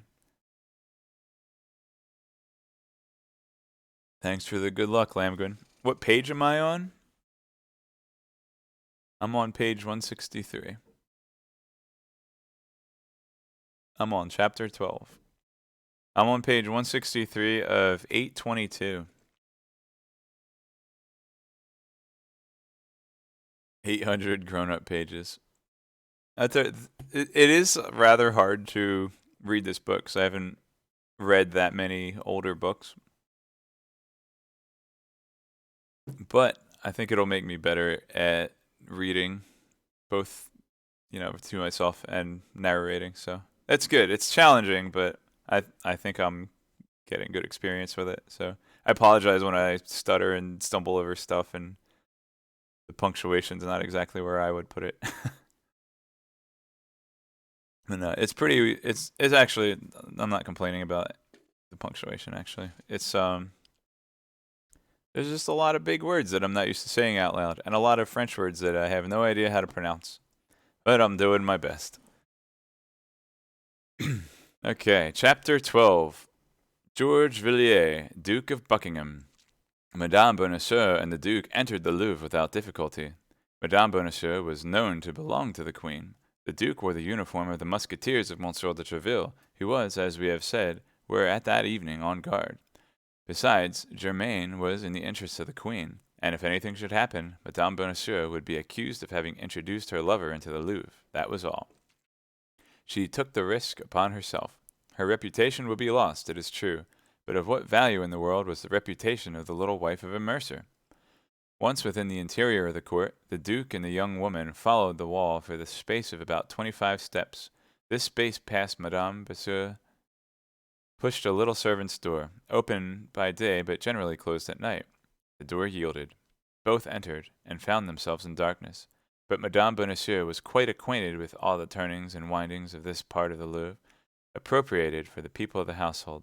She closed the door after her, took the Duke by the hand, and after a few experimental steps, grasped the balustrade, put her foot upon the bottom step, and began to ascend the staircase. The Duke counted 2 stories. She then turned to the right, followed the course of a long corridor, descended a flight, went a few steps farther, introduced a key into a lock, opened a door, and pushed the Duke into an apartment lighted only by a lamp, saying, "Remain here, my Lord Duke. Someone will come." She then went out by the same door, which she locked, so that the Duke found himself literally a prisoner. Nevertheless, isolated as he was, we must say that the Duke of Buckingham did not experience an instant of fear. One of the salient points of his character was the search for adventures and a love of romance. Brave, rash, and enterprising, this was not the first time he had risked his life in such attempts. He had learned that the pretended message from Anne of Austria, upon the faith of which he had come to Paris, was a snare. But instead of regaining England, he had, abusing the position in which he had been placed, declared to the Queen that he would not depart without seeing her. The Queen had at first positively refused, but at length became afraid that the Duke, if exasperated, would commit some folly. She had already decided upon seeing him and urging his immediate departure, when, on this very evening of coming to his decision, Madame Bonacieux, who was charged with going to fetch the Duke and conducting him to the Louvre, was abducted. For 2 days no one knew what had become of her, and everything remained in suspense. But once free, and placed in communication with Laporte, matters resumed their course, and she was accomplished to the perilous enterprise which, but for her arrest, would have been executed 3 days earlier. Buckingham, left alone, walked toward a mirror. His musketeer's uniform became him marvelously. At 35, which was then his age, he passed, with just title, for the handsomest gentleman and the most elegant cavalier of France or England, the favorite of two kings, immensely rich, all powerful in a kingdom which he disordered at his fancy, and calmed again at his caprice. George Villiers. I guess this guy's English, so it's probably not Villiers, but it's still Villiers because it looks French. Duke of Buckingham had lived one of those fabulous existences which survive, in the course of centuries, to astonish posterity. Sure of himself, convinced of his own power, certain that the laws which rule over other men could not reach him, he went straight to the object he aimed at, even were this object were so elevated and so dazzling that it would have been madness for any other man to have contemplated it. It was thus he had succeeded in approaching several times the beautiful and proud Anne of Austria, and in making himself loved by dazzling her. George Villiers placed himself before the glass, as we have said, restored the undulations to his beautiful hair, which the weight of his hat had disordered, twisted his mustache, and, his heart swelling with joy, happy and proud at being near the moment he had so long sighed for, he smiled upon himself with pride and hope. At this moment a door concealed in the tapestry opened, and a woman appeared. Buckingham saw this apparition in the glass. He uttered a cry. It was a queen, the queen! Anne of Austria was then 26 or 27 years of age. That is to say, she was in the full splendor of her beauty. Her carriage was that of a queen or a goddess. Her eyes, which cast the brilliancy of emeralds, were perfectly beautiful, and yet were at the same time full of sweetness and majesty. Her mouth was small and rosy, and although her underlip, like that of all princes in the house of Austria, protruded slightly beyond the other, it was eminently lovely in its smile, but as profoundly disdainful in its contempt. Her skin was admired for its velvety softness. Her hands and arms were of surpassing beauty, all the poets of the time singing them as incomparable. Lastly, her hair, which, from being light in her youth, had become chestnut, and which she wore curled very plainly and with much powder, admirably set off her face, in which the most rigid critic could only have desired a little less rouge, and the most fastidious sculptor a little more fineness in the nose. Buckingham remained for a moment dazzled. Never had Anne of Austria appeared to him so beautiful, amid balls, fetes, or carousals, as she appeared to him at this moment, dressed in a simple robe of white satin, and accompanied by Donna Estefania, the only one of her Spanish women who had not been driven from her by the jealousy of the king or by the persecutions of Richelieu. Anne of Austria took 2 steps forward. Buckingham threw himself at her feet, and before the queen could prevent him, kissed the hem of her robe. Duke, you already know that it is not I who caused you to be written to. Yes, yes, madame, yes, your majesty, cried the duke. I know that I must have been mad, senseless to believe that snow would become animated or marble warm. But what then? They who love believe easily in love. Besides, I have lost nothing by this journey, because I see you. Yes, replied Anne, but you know why and how I see you, because insensible to all my sufferings, you persist in remaining in a city where, by remaining, you run the risk of your life, and make me run the risk of my honor. I see you to tell you that everything separates us. The depths of the sea, the enmity of kingdoms, the sanctity of vows. It is sacrilege to struggle against so many things, my lord. In short, I see you to tell you that we must never see each other again. Speak on, madame, speak on, queen, said Buckingham. The sweetness of your voice covers the harshness of your words. You talk of sacrilege. Why, the sacrilege is the separation of 2 hearts formed by God for each other. My lord, cried the queen, you forget that I have never said that I love you. But you have never told me that you did not love me, and truly to speak such words to me would be, on the part of your majesty, too great an ingratitude. For tell me, where can you find a love like mine, a love which neither time, nor absence, nor despair can extinguish, a love which contents itself with a lost ribbon, a stray look, or a chance word? It is now 3 years, madame, since I saw you for the first time, and during those 3 years I have loved you thus. Shall I tell you each ornament of your toilet? Mark, I see you now. You are seated upon cushions in the Spanish fashion. You wore a robe of green satin, embroidered with gold and silver, hanging sleeves knotted upon your beautiful arms, those lovely arms, large diamonds. You wore a close ruff, a small cap upon your head of the same color as your robe, and in that cap a heron's feather.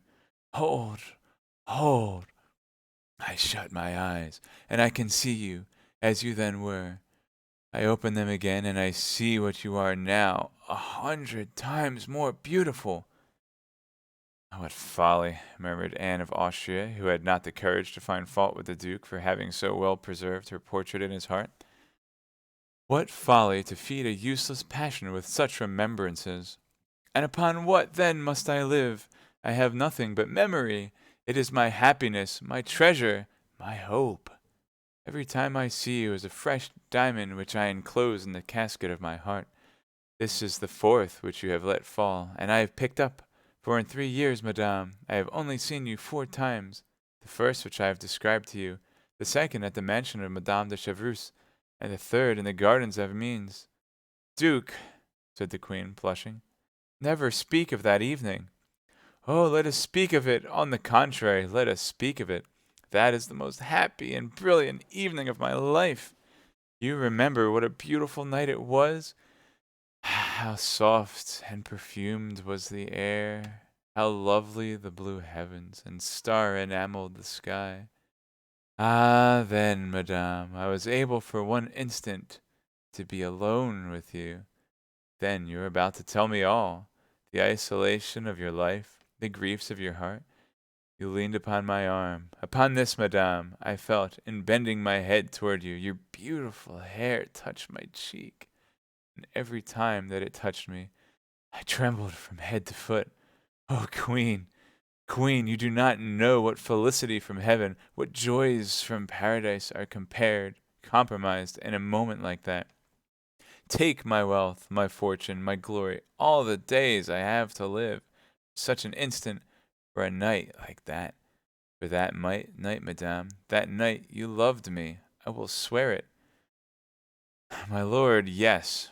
It is possible that the influence of the palace, the charm of the beautiful evening, the fascination of your look, the thousand circumstances, in short, which sometimes unite to destroy a woman, were grouped around me on that fatal evening. But, my lord, you saw the queen come to the aid of the woman who faltered.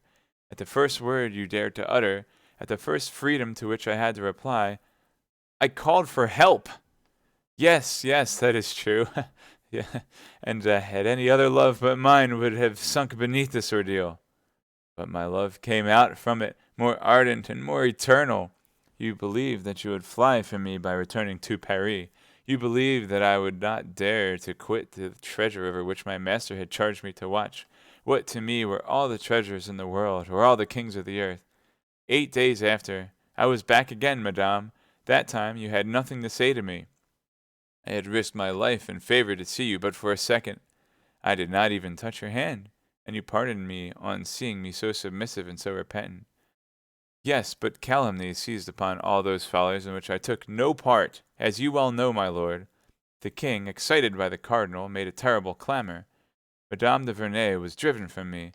Putange was exiled. Madame de Chevreuse fell into disgrace. And when you wished to come back as ambassador to France, the king himself, remember, my lord, the king himself opposed it. Yes, and France is about to pay for her king's refusal with a war. I am not allowed to see you, madame, but you shall every day hear of me. What object, think you, have this expedition to Ré and this league with the Protestants of La Rochelle which I am projecting? The pleasure of seeing you. I have no hope of penetrating sword in hand to Paris. I know that well, but this fear may bring round a peace. This peace will require a negotiator. The negotiator will be me. They will not dare to refuse me then, and I will return to Paris, and will see you again, and will be happy for an instant. Thousands of men, it is true, will have to pay for my happiness with their lives. So this guy literally wants to start a war so that he can try to make it with his queen. Wow, what a jerk bag weasel dork.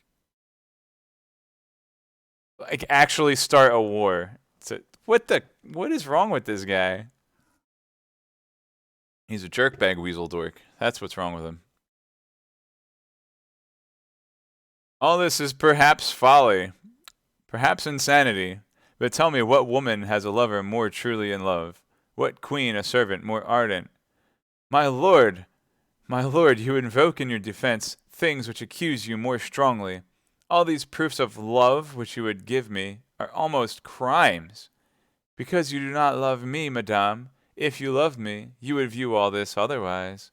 If you love me, oh, if you loved me, that would be too great happiness, and I should run mad. Ah, Madame de Chevreuse was less cruel than you. Holland loved her, and she responded to his love. Madame de Chevreuse was not a queen, murmured Anne of Austria, overcome in spite of herself by the expression of so profound a passion. You would love me, then, if you were not a queen. Madame, say that you would love me, then. I can believe that it is the dignity of your rank alone which makes you cruel to me. I can believe that. Had you been Madame de Chevreuse, poor Buckingham might have hoped. Thanks for those sweet words. Oh, my beautiful sovereign, 100 times thanks.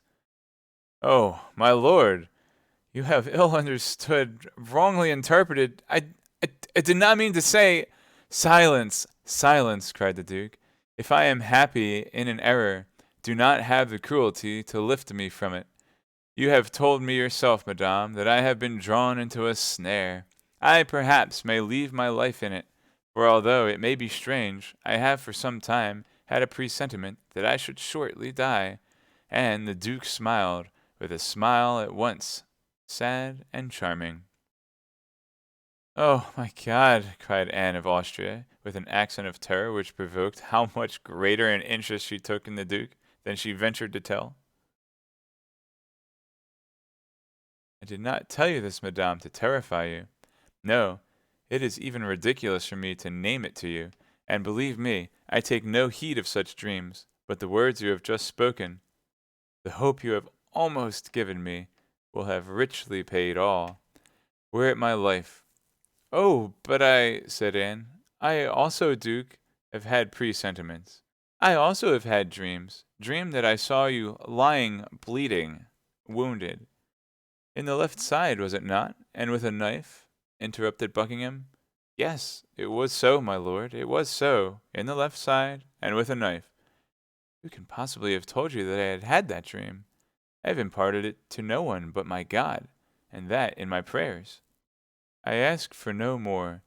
You love me, madame. It is enough. I love you, Yes, yes. Would God send the same dreams to you as to me if you did not love me?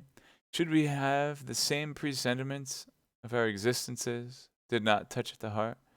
You love me, my beautiful queen, and you will weep for me? Oh, oh, my God, cried Anne of Austria. This is far more than I can bear. In the name of heaven, Duke, leave me go. I do not know whether I love you or love you not, but what I know is that I will not be perjured. Take pity on me, then, and go. Oh, if you are struck in France, if you die in France, if I could imagine that your love for me was the cause of your death, I could not console myself. I should run mad. Depart, then, depart, I implore you. Oh, how beautiful you are thus. Oh, how I love you, said Buckingham. Go, go, I implore you, and return hereafter. Come back as ambassador, come back as minister, come back surrounded with guards who will defend you, with servants who will watch over you, and then I shall no longer fear for your days, and I shall be happy in seeing you. Oh, this is true, what you say? Yes. Oh, then, some pledge of your indulgence, some object which came from you, and may remind me that I have not been dreaming? Something you have worn that I may wear in my turn? A ring, a necklace, a chain? Will you depart? Will you depart if I give that to you demand? Yes. This very instant? Yes. You will leave France? You will return to England? I will, I swear it to you. Wait, then wait. Anne of Austria re-entered her apartment and came out again almost immediately, holding a rosewood casket in her hand, with her cipher encrusted with gold. Here, my lord, here, said she, keep this in memory of me. Buckingham took the casket, and fell a second time on his knees. You have promised me to go, said the queen. and I keep my word. Your hand, madame, your hand. I depart. Anne of Austria stretched forth her hand, closing her eyes and leaning with her other upon Estefania, for she felt that her strength was about to fail her. Buckingham pressed his lips passionately to that beautiful hand, and then rising said, "Within 6 months, if I am not dead, I shall have seen you again, madame, even if I have to overturn the world." And faithful to the promise he had made, he rushed out of the apartment. In a corridor he met Madame Bonacieux, who waited for him, and who, with the same precautions, the same good luck, conducted him out of the Louvre. All right, wow, going a little longer so far than I was gonna. Let's do one more chapter and then Super Metroid. Yeah. Chapter 13, Monsieur Bonacieux. There was in all this, as may have been observed, one personage concerned, of whom, notwithstanding his precarious position, we have appeared to take but very little notice. I would have said Athos, but okay, let's go with Monsieur Bonacieux. This personage was Monsieur Bonacieux, the respectable martyr of the political and amorous intrigues which entangled themselves so nicely together at this gallant and chivalric period. Fortunately, the reader may remember, or may not remember. Fortunately, we have promised not to lose sight of him. The officers who arrested him conducted him straight to the Bastille, where he passed trembling before a party of soldiers who were loading their muskets. Thence introduced the half-subterranean gallery, he became one of the part of those who had brought him, the object of the grossest insults and the harshest treatment. The officers perceived that they had not to deal with a gentleman, and they had treated him like a very peasant. At the end of half an hour or thereabouts, a clerk came to put an end to his tortures, but not to his anxiety, by giving the order to conduct Monsieur Bonacieux to the chamber of examination. Ordinarily, prisoners were interrogated in their cells, but they did not do so with Monsieur Bonacieux. 2 guards attended the mercer, who made him traverse a court and enter a corridor in which there were 3 sentinels, opened a door, and pushed him unceremoniously into a low room, where... Is this the Spanish Inquisition? No, they're French. It's a French Inquisition. Unceremoniously into a low room, where the only furniture was a table, a chair, and a commissary. The commissary was seated in the chair and was writing at the table. The 2 guards led the prisoner toward the table, and upon a sign from the commissary, drew back so far as to be unable to hear anything. The commissary, who had till this time held his head down over his papers, looked up to see what sort of person he had to do with. This commissary was a man of very repulsive mien, with a pointed nose, with yellow and salient cheekbones, with eyes small but keen and penetrating, and an expression of countenance resembling at once the polecat and the fox. His head, supported by a long and flexible neck, issued from his large black robe, balancing itself with a motion very much like that of the tortoise thrusting his head out of its shell. He began by asking Monsieur Bonacieux his name, age, condition, and abode. The accused replied that his name was Jacques Michel Bonacieux, that he was 51 years old, a retired mercer. Is his wife like 26? Jeez. Lived in Rue de Fossé, number 14. The commissary then insisted of continuing to interrogate him, made him a long speech upon the danger there is for an obscure citizen to meddle with public matters. He complicated this exordium by an exposition in which he painted the power and the deeds of the cardinal, that incomparable minister, that conqueror of past ministers, that example for ministers to come.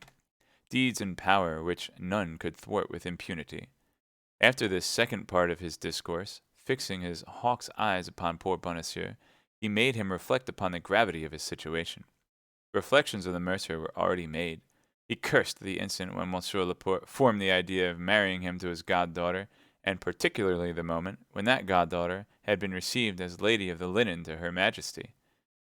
At bottom, the character of Monsieur Bonacieux was one of profound selfishness mixed with sordid avarice, the whole seasoned with extreme cowardice. The love with which his young wife had inspired him was a secondary sentiment, and was not strong enough to contend with the primitive feelings we have just enumerated.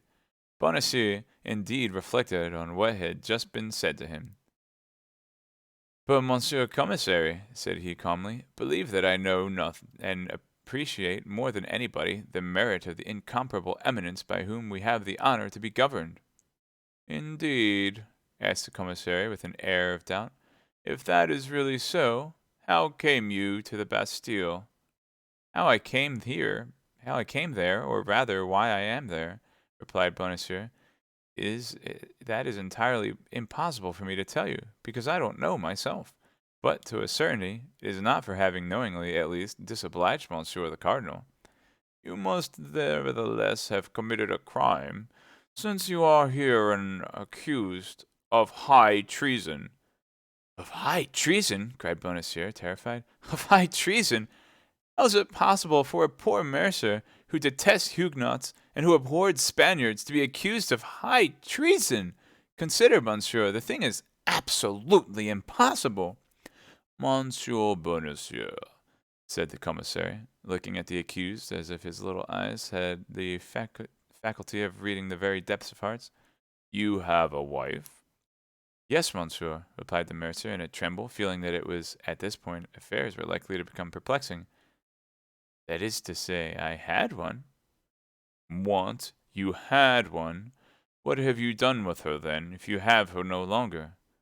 "They have abducted her, monsieur." "They have abducted her? Ah!" Bonacieux inferred from this that the affair grew more intricate. "They have abducted her," added the commissary.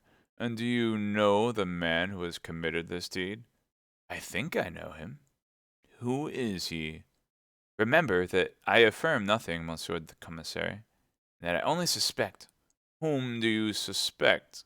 Come, answer freely." Monsieur Bonacieux was in the greatest perplexity possible. Had he better deny everything, or tell everything? By denying all, it might be suspected he must know too much to avow. But confessing all, he might prove his good will. He decided, then, to tell all. "I suspect," said he, "a tall, dark man of lofty carriage, who has the air of a great lord. He has followed us several times, as I think, when I have waited for my wife at the wicket of the Louvre to escort her home." The commissary now appeared to experience a little uneasiness. "And his name?" said he. "Well, as to his name, I know nothing about it. But if I were ever to meet him, I should recognize him with an instant. I will answer for it, were he among 1,000 persons." The face of the commissary grew still darker. "You should recognize him among 1,000, you say?" continued he. "That is to say," cried Bonacieux, who saw he had taken a false step. "That is to say, you have answered that you should recognize him," said the commissary. "That is all very well and enough for today. Before we proceed further, someone must be informed that you know the ravisher of your wife." "But I have not told you that I know him," cried Bonacieux in despair. "I told you on the contrary." "Take away the prisoner," said the commissary to the two guards. "Where must we place him?" demanded the chief. "In a dungeon." "Which?" "Good Lord, in the first one handy, provided it is safe," said the commissary with an indifference which penetrated poor Bonacieux with horror. "Alas, alas!" said he to himself, "misfortune is over my head. My wife must have committed some frightful crime. They believe me her accomplice, and will punish me with her. She must have spoken. She must have confessed everything. A woman is so weak. A dungeon! The first he comes to. That's it. A night is soon past, and tomorrow to the wheel, to the gallows. Oh, my God, have pity on me!" Without listening to the least in the world to the lamentations of Monsieur Bonacieux, lamentations to which, besides, they must have been pretty well accustomed, the two guards took the prisoner each by an arm and led him away, while the commissary wrote a letter in haste and dispatched it by an officer in waiting. Bonacieux could not close his eyes, not because his dungeon was so very disagreeable, but because his uneasiness was so great. He sat all night on his stool, starting at the least noise, and when the first rays of the sun penetrated into his chamber, the dawn itself appeared to him to have taken funeral tints. All at once he heard his bolts drawn, and made a terrified bound. He believed they were come to conduct him to the scaffold, so that when he saw merely and simply, instead of the executioner he expected, only his commissary of the preceding evening, attended by his clerk, he was ready to embrace them both. Your affair has become more complicated since yesterday evening, my good man, and I advise you to tell the whole truth, for your repentance alone can remove the anger of the cardinal. Why, I am ready to tell everything, cried Bonacieux, at least all that I know. Interrogate me, I entreat you. Where is your wife, in the first place? Why, did I not tell you she had been stolen from me? Yes, but yesterday at 5 o'clock in the afternoon, thanks to you, she escaped. My wife escaped? Cried Bonacieux. Oh, unfortunate creature! Monsieur, if she has escaped, it is not my fault, I swear. What business had you, then, to go into the chamber of Monsieur d'Artagnan, your neighbor, with whom you had a long conference during the day? Ah, yes, Monsieur Commissary, yes. That is true, and I confess I was in the wrong. I did go to Monsieur d'Artagnan's. What was the aim of that visit? To beg him to assist me in finding my wife. I believed I had a right to endeavor to find her. I was deceived, as it appears, and I ask your pardon. And what did Monsieur d'Artagnan reply? Monsieur d'Artagnan promised me his assistance, but I soon found out that he was betraying me. You impose upon justice. Monsieur d'Artagnan made a compact with you, and in virtue of that compact put to flight the police who had arrested your wife, and has placed her beyond reach. Monsieur d'Artagnan has abducted my wife. Come now, what are you telling me? Fortunately, Monsieur d'Artagnan is in our hands, and you shall be confronted with him. By my faith, I ask no better, cried Bonacieux. I shall not be sorry to see the face of an acquaintance. Bring in the Monsieur d'Artagnan. Oh no, it's going to be Athos, isn't it? Said the commissary to the guards. The two guards led in Athos. He's like 10 years older than D'Artagnan. What the heck? Oh no. Oh well, at least they captured one of the smart ones and not Porthos.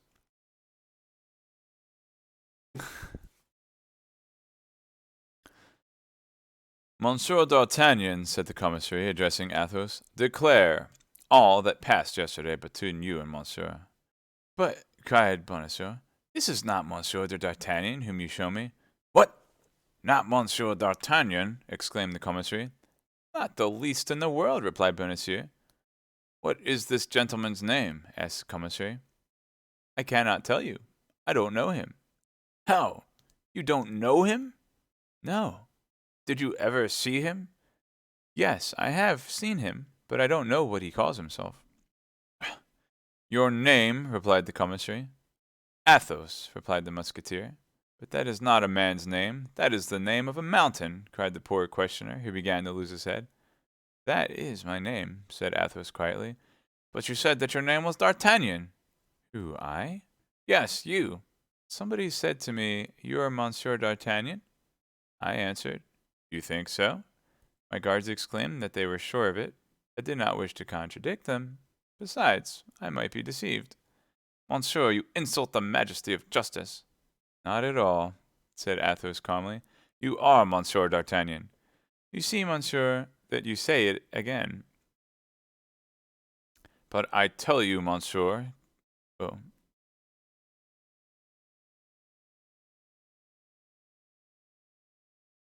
But I tell you, Monsieur Commissary, cried Bonacieux, in his turn, there is not the least doubt about the matter. Monsieur d'Artagnan is my tenant, although he does not pay me my rent, and even better, on that account, I ought to know him. Monsieur d'Artagnan is a young man, scarcely 19 or 20, and this gentleman must be 30 at least. Monsieur d'Artagnan is in Monsieur Dessart's guards, and this gentleman is in the company of Monsieur de Tréville's Musketeers. Look at his uniform, Monsieur Commissary, look at his uniform. Oh, that's true, murmured the commissary. Pardieu, that's true. At this moment, the door was opened quickly, and a messenger, introduced by one of the gatekeepers of the Bastille, gave a letter to the commissary. Oh, unhappy woman, cried the commissary. How? What do you say? Of whom do you speak? It is not my wife, I hope. On the contrary, it is of her. Yours is a pretty business. But, said the agitated mercer, do me the displeasure, monsieur, to tell me how my own proper affair can be worse by anything my wife does while I am in prison, because that which she does is part of a plan concerted between you, of an infernal plan. I swear to you, monsieur commissary, that you are in the profoundest error, that I know nothing in the world about what my wife had to do, that I am entirely a stranger to what she has done, and that if she has committed any follies, I renounce her, I abjure her, I curse her. Bah, said Athos to the commissary, if you have no more need of me, send me somewhere. Your Monsieur Bonacieux is very tiresome. Commissary designated by the same gesture Athos and Bonacieux. Let them be guarded more closely than ever. And yet, said Athos with his habitual calmness, if it be Monsieur d'Artagnan who is concerned in this matter, I do not perceive how I can take his place. Do as I bade you, cried the commissary, and preserve you absolute secrecy. You understand? Athos shrugged his shoulders, and followed his guard silently, while Monsieur Bonacieux uttered lamentations enough to break the heart of a tiger. They locked the mercer in the same dungeon where he had passed the night, and left him to himself during the day. Bonacieux wept all day like a true mercer, not being at all a military man, as he himself informed us. In the evening, about 9 o'clock, at the moment he had made up his mind to go to bed, he heard steps in his corridor. These steps drew near to his dungeon. The door was thrown open, and the guards appeared. "Follow me," said an officer who came up behind the guards. "Follow you?" cried Bonacieux. "Follow you at this hour? Where, my God?" "Where we have orders to lead you." "That is not an answer." "It is, nevertheless, the only one we can give." "Ah, my God," murmured the poor mercer. "Now indeed I am lost." And he followed the guards who came for him, mechanically and without resistance. He passed along the same corridor as before, crossed one court, then a second side of a building. At length, at the gate of the entrance court, he found a carriage surrounded by 4 guards on horseback. They made him enter this carriage. The officer placed himself by his side. The door was locked, and they were left in a rolling prison.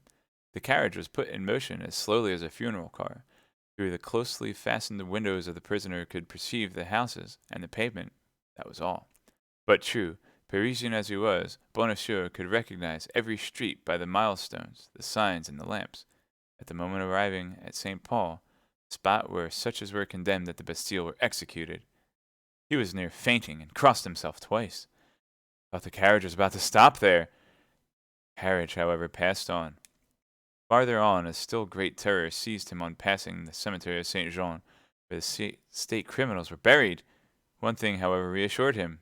He remembered that before they were buried, their heads were generally cut off, and he felt that his head was still on his shoulders. When he saw the carriage take the way to La Grève, when he perceived the pointed roof of the Hôtel de Ville, and the carriage passed under the arcade, he believed it was over with him. He wished to confess to the officer, and upon his refusal, uttered such pitiable cries that the officer told him that if he continued to deafen him thus, he should put a gag in his mouth. This measure was somewhat reassured Bonacieux. If they meant to execute him at La Grève, it could scarcely be worth while to gag him, as they had nearly reached the place of execution.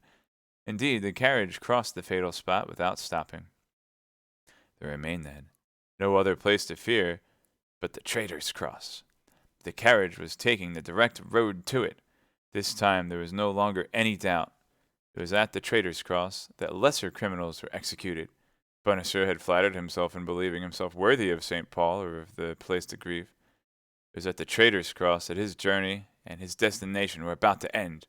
He could not yet see that dreadful cross, but he somehow, as if it were coming to meet him.